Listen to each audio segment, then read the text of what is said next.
Hello viewers, চলে এলাম মাই absolute boyfriend ড্রামার পরবর্তী পর্ব নিয়ে এক্সপ্লেইন করতে। যারা এখনো আগের পার্টের এক্সপ্লেনেশন দেখোনি, আমি ডেসক্রিপশন বক্স আর আই বাটনে লিংক শেয়ার করে দেব, কাইন্ডলি চেক আউট ওয়ান্স। আগের পর্বে আমরা দেখেছি 09 নিজের থেকেই রোবোটিক কিছু এররের জন্য পুরনো ডেটা রিকভার করে নিয়েছে আর তার ডাডার সঙ্গে কাটানো সমস্ত মুহূর্ত মনে পড়ে গেছে। ডাডা আর 09 তারপরে বাড়িতে ফিরে আসে। পরের দিন ডাডা ঘুম থেকে উঠে মনে করে 09 হয়তো আবারও চলে গেছে, কিন্তু না, 09 সেখানেই ছিল আর সে তার গার্লফ্রেন্ডকে জড়িয়ে ধরে বলে, আমি কোথাও যাইনি, তোমার কাছেই আছি। আমরা দেখি ডাডা 09কে নিয়ে তাদের সেই ফেভারিট প্লেসটায় যায় যেখানে 09 প্রথমবার বলেছিল লাইটস গুলোকে দেখে স্টার্স এর মতন লাগছে। 09 ডাডাকে বলে, আমায় নামবো অনেক ড্রামা আর মুভি দেখিয়েছিল যখন আমাকে ট্রেন করা হচ্ছিল। আমি ড্রামার একটা লাইন কখনোই বুঝতাম না যে কেন একজন বলে আমি তোমাকে যেতে দিলাম কারণ আমি তোমাকে ভালোবাসি। আমি তখন এই লাইনটার মানে না বুঝলেও আজ বুঝতে পারছি, যাকে ভালোবাসি তার কষ্ট দেখার থেকে তাকে খুশিতে দেখাটা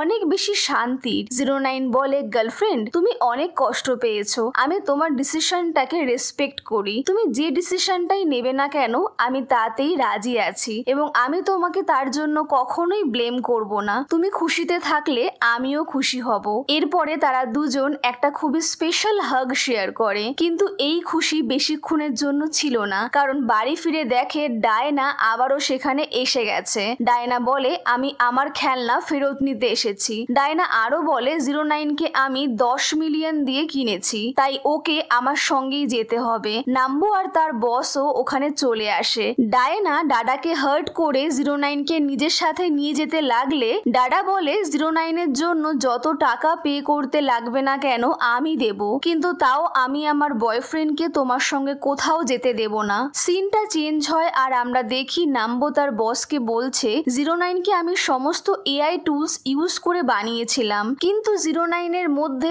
এত সব চেঞ্জেস হচ্ছে এবং 09 ফিল করতে পারছে এটা কোন এররের জন্য হচ্ছে সেটা আমি বুঝতে পারছি না। তবে আমি এইটুকু শিওর যে 09 এর মধ্যে এই সমস্ত চেঞ্জেস গুলো ডাডার সঙ্গে থাকলেই আমি দেখতে পারছি। 09 এর ব্যাপারটা একটু স্পেশাল মনে হচ্ছে। নাম্বো তার বসকে বলে, আপনি একবার হেডকোয়ার্টারের সঙ্গে কথা বলে দেখুন, যদি আমরা ডাডার সঙ্গে একটা কন্ট্যাক্ট সাইন করতে পারি তাহলে আমাদের রোবোটিক দুনিয়ায় একটা রেভলিউশন হবে 09 এর মাধ্যমে। এতে করে আমরা আরো ভালোভাবে 09কে মনিটর করতে পারবো এবং আরো অনেক এরর্স এর সম্পর্কে জানতে পারবো যেটা সম্পর্কে আমরাও অজানা। যেমন কথা তেমনই কাজ। হেডকোয়ার্টার থেকে পারমিশন পেয়ে নাম্বো এগ্রিমেন্টটা ডাডাকে বলে, কিন্তু শর্ত অনুযায়ী ডাডাকে 09 এর রোবট হওয়ার ব্যাপারটা সিক্রেট রাখতে হবে। যদি জানাজানি হয়ে যায় তাহলে 09কে নিয়ে নেওয়া হবে আর 09কে মনিটর করার জন্য তার আর ডাডার মধ্যেকার ইমোশনাল সব মোমেন্টের ব্যাপারে রিপোর্ট করতে লাগবে।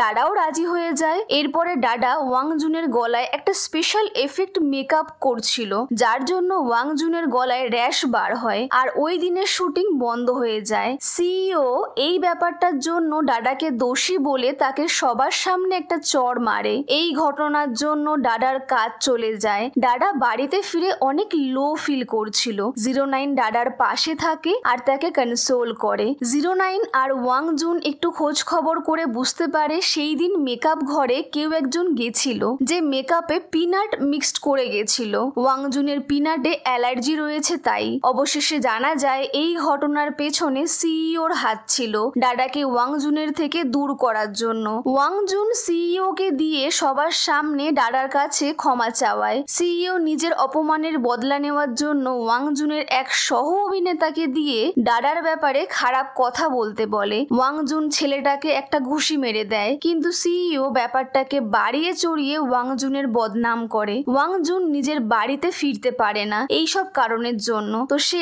ডাডার বাড়িতে থাকতে যায়। ওয়াংজুন জানতে পেরে যায় যে 09 একটা রোবট, কিন্তু ডাডা ওয়াংজুনকে রিকোয়েস্ট করে বলে যে সে যেন এই ব্যাপারটাকে কাউকে না বলে। ওয়াংজুন ডাডাকে বোঝায় যে তুমি কেন একজন রোবটের সঙ্গে ডেট করছো, ও মেশিন, ওর মধ্যে কোনো ফিলিংস নেই, আরো কত কিছু। কিন্তু ডাডা আর 09 এর সম্পর্কটা অনেকটা বেশি মজবুত হয়ে গেছিল, তাই সে ওয়াংজুনকে বলে, আমি তোমাকে আমাদের রিলেশনশিপটাকে বুঝতে বলছি না, কিন্তু তুমি এটাকেই আমার ফাইনাল ডিসিশন বলে অ্যাকসেপ্ট করো প্লিজ। ওয়াংজুন 09কেও টন্ট মারে। তো 09 ওয়াংজুনকে বলে আমি ডাডাকে ভালোবাসি আর অনেক বেশি পছন্দ করি, ডাডাও আমায় পছন্দ করে, এর থেকে বেশি কিছু আমার আর চাওয়ার নেই। তারপরে আমরা দেখি কাজ থেকে ফেরার পথে ডাডা আর 09 একান্তে একটু সময় কাটায়। 09 আর ডাডাকে একসঙ্গে দেখে ওয়াংজুন ডাডার বাড়ি ছেড়ে চলে যায়। ডায়না ওয়াংজুনের সঙ্গে কথা বলার জন্য তার বাড়িতে নিয়ে আসে।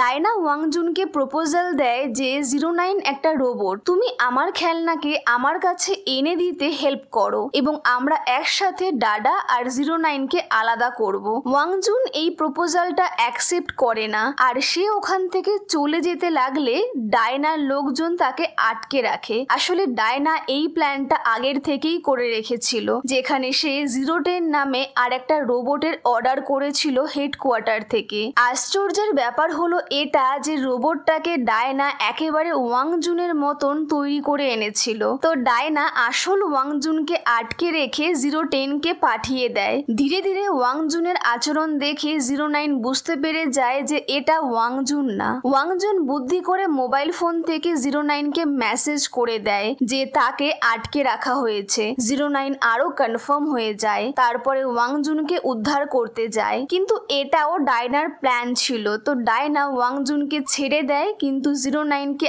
আটকে রাখে। উল্টো দিকে 010 ডাডাকে গাড়িতে অন্য কোথাও নিয়ে যায় তাকে হার্ম করার জন্য। ডায়নার ওখানে নাম্বো এসে 09কে ডায়নার হাত থেকে উদ্ধার করে নেয়। ওদিকে 010কে আটকাতে ওয়াংজুন যায়। ওয়াংজুন নিজেকে দেখে অবাক হয়ে যায় আর সেও বুঝতে পারে এটা একটা রোবট। 010 এর শক্তির কাছে অবভিয়াসলি ওয়াংজুন হেরে যাচ্ছিল। ডাডা যখন বুঝতে পারে 010 একটা রোবট, তো সে ওই মুহূর্তে সিচুয়েশনটাকে ঠিক করার জন্য 010কে কিস করে তাকে আয়ত্তে আনে। 09ও ওখানে পৌঁছে যায়। 09 আর 010 দুজনই ডাডাকে গার্লফ্রেন্ড বলে ডাকে। এই শুনে 09 বুঝতে পেরে যায় ডাডা 010কে কিস করেছে। তারই মধ্যে ওয়াংজুন ভাবছে এসব কি চলছে, ডাডাও ভাবছে আমি কি করব এখন। তো সব মিলিয়ে এখানে একটা ফানি সিচুয়েশন তৈরি হয়ে গেছিল। যাই হোক, এরপরে 010কে কোম্পানি নিয়ে চলে যায় আর তাকে শাটডাউন করে দেওয়া হয়। ওয়াংজুনের বদনাম হচ্ছিল বলে ডাডা আর 09 মিলে আসল সত্যিটা সবার সামনে আনে যে ওই অ্যাক্টরটার কিছুই হয়নি, সে অ্যাক্টিং করছিল সিইওর সঙ্গে মিলে। ওয়াংজুন তারপরে একটা প্রেস কনফারেন্স ডাকে। নাম্বো আর ডাডা মনে করছিল ওয়াংজুন হয়তো 09 এর রোবট হওয়ার সত্যিটা সবার সামনে বলে দেবে, কিন্তু ওয়াংজুন সবার সামনে বলে যে সে ডাডাকে ভালোবাসে, কিন্তু সেটা তার দিক থেকে ওয়ান সাইডেড লাভ।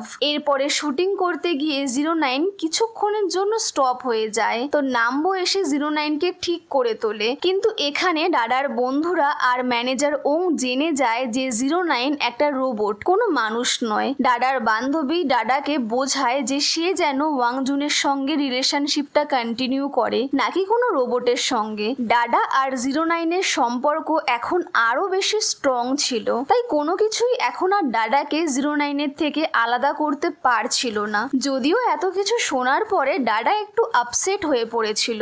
রাস্তায় কিছু লোক বলা বলি করছিল কোনো একটা ছেলের অ্যাক্সিডেন্ট হয়েছে। ডাডা ভয় পেয়ে যায় আর ভাবে 09 এর কিছু হলো নাকি, তো সে দৌড়ে যায়, কিন্তু ছেলেটা অন্য কেউ দেখে ডাডা রিলিফ পায়। ডাডার দেরি হতে দেখে 09ও সেখানে এসে পৌঁছায়। 09কে দেখে ডাডা বলে তুমি এখানে কি করছো? তো 09 বলে গার্লফ্রেন্ড, আমি আসলে তোমার আসতে লেট হচ্ছে দেখে তোমায় আনতে এগিয়ে এসেছিলাম, আমার আসলে চিন্তা হচ্ছিল। এই শুনে ডাডা ফিল করে এমন নিঃস্বার্থ ভালোবাসাই তো সে খুঁজছিল, যেটা সে ওয়াংজুনের থেকে কখনোই পায়নি। হতেই পারে এটা কোনো পারফেক্ট ভালোবাসা নয়, কিন্তু আমি আর আমার সঙ্গে যে আছে সে খুশিতে আছে, আর কি চাই আমার। ডাডা 09কে খুবই ইমোশনালি একটা কিস করে আর তাকে জড়িয়ে ভালোবাসি বলে। তো এখানেই এই পর্বটা শেষ করছি। নেক্সট ফাইনাল পর্ব নিয়ে আমি খুব তাড়াতাড়ি হাজির হব। আজকের এক্সপ্লেনেশনটা ভালো লাগলে লাইক, শেয়ার আর কমেন্ট করো এবং চ্যানেলটাকে সাবস্ক্রাইব করে নিও আরো দারুণ সব এক্সপ্লেনেশন শোনার জন্য। Thank you for watching.